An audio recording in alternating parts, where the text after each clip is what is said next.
Hello दोस्तों, ये एमएसएससी class में आपका स्वागत है। हम लोग पहला अभ्यास यानी वास्तविक संख्या के बारे में जो 20 क्वेश्चन था उसको हम लोग पढ़ चुके हैं। अब अगला है आपका चैप्टर है बहुपद, जिसको पॉलिनोमियल्स बोलते हैं। अब इसका हम लोग 10 क्वेश्चन आज करेंगे, 10 क्वेश्चन अगले वीडियो में, ठीक है। तो आपका इसमें पहला क्वेश्चन है, रैखिक बहुपद के शून्य की संख्या होती है, ठीक है। तो रैखिक बहुपद के शून्य की संख्या क्या होती है? तो क्या होती है आपको, रैखिक बहुपद का मतलब क्या होता है? जिसकी घात क्या होती है? 1 होती है, उससे क्या कहते हैं? रैखिक बहुपद कहते हैं, ठीक है। तो रैखिक बहुपद की घात क्या हो जाएगी बताइए आप, कितना हो जाएगा? 1। तो आंसर क्या हो जाएगा आपका? 1, ठीक है। दूसरा क्वेश्चन है आपका, बहुपद 4x² माइनस 4x+1 के मूलों का गुणनफल ज्ञात कीजिए, ठीक है। तो इसका फार्मूला क्या होता है कि मूलों का गुणनफल बराबर c/a। c का मतलब क्या होता है? अचर पद, ठीक है। और a का मतलब क्या होता है? x² का गुणांक, ठीक है। तो देखिए c का मतलब यहाँ पर a होता है, b और ये c होता है, ठीक है। तो इसको क्या कहेंगे? c। तो c/a, तो c का मान क्या है? 1 है और a का मान क्या है? 4। तो क्या हो जाएगा आंसर? क्या हो जाएगा आपका? 1/4, ठीक है। अगर यहीं पर गुणनफल न पूछ कर योगफल पूछ दे, क्या पूछ दे? योगफल, ठीक है। तो योगफल के लिए क्या होता है? -b/a। तो इसके लिए इस क्या हो जाएगा? 4 क्या हो जाता फिर? 4/4, यानी माइनस से माइनस खत्म हो जाता, प्लस हो जाता। तो इसका क्या आंसर क्या आता? 1 आता, ठीक है। तो याद करिए, गुणनफल के लिए c/a और योगफल के लिए -b/a, ठीक है। अगला क्वेश्चन देखते हैं।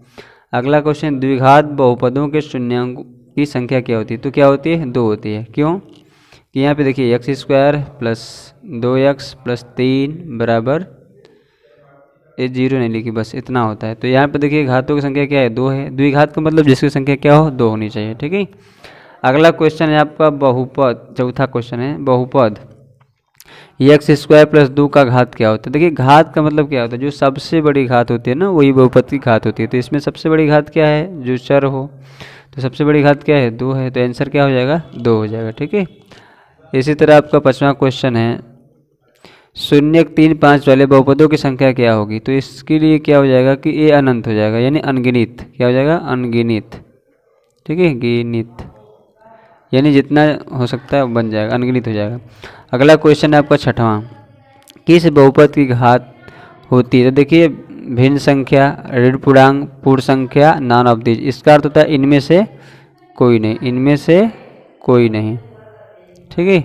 इसका अर्थ होता है इनमें से कोई नहीं। तो देखिए किस बहुपद की घात होती है? तो पूर्ण संख्या की घात होती है। किसकी होती है? पूर्ण संख्या का, ठीक है।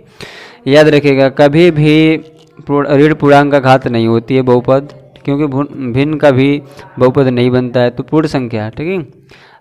आगे हम समझेंगे कि बहुपद किसे कहते हैं, ठीक है। आगे आपका 7वां क्वेश्चन, निम्नलिखित में से कौन सा बहुपद नहीं है?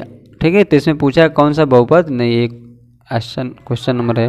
देखिए 2/3x + 1 और 2 - x² + 3x 1/x - 1 और x²। अब देखिए बहुपद किसे कहते हैं? तो देखिए ऐसा बीजीय व्यंजक जिनमें चर की घात क्या होती है? पूर्ण संख्या होती है। पूर्ण संख्या क्या होती है? जिन्हें 0, 1, 2, 3, 4 डैश, ठीक है, ये पूर्ण संख्या होती है, ठीक है।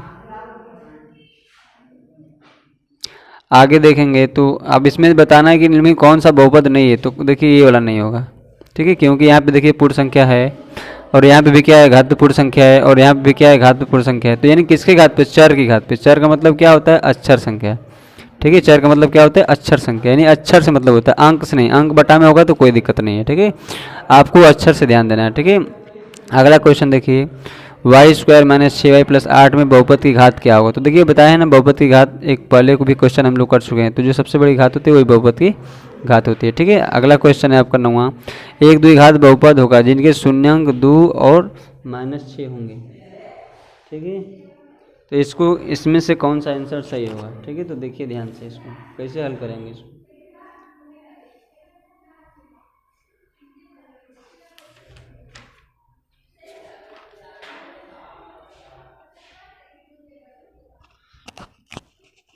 ठीक है। तो इसको हल करिएगा तो एक फार्मूला होता है, अल्फा x² बराबर -α + बीटा x + अल्फा बीटा, ठीक है। तो इसका आंसर फिर आगे हो जाएगा x² - 4x + 12, ठीक है। अब इसको आप चेक कर लीजिएगा, है ना, वो फार्मूला भर कर चेक कर लीजिएगा, ठीक है, टाइम नहीं है उतना। अब लास्ट क्वेश्चन है आपका, बहुत ही इंपॉर्टेंट वीआईपी क्वेश्चन है, बोर्ड में आने लायक क्वेश्चन है, ठीक है। तो बहुपद X square B X plus C A not equal to 0 का आलेख होता है, क्या होता है, परवलय होता है, क्या होता है, परवलय होता है, ठीक है। वृत्त नहीं होता, सरल रेखा नहीं होती, अति परवलय नहीं होता, तो क्या होता है, परवलय होता है ना। Thanks for watching.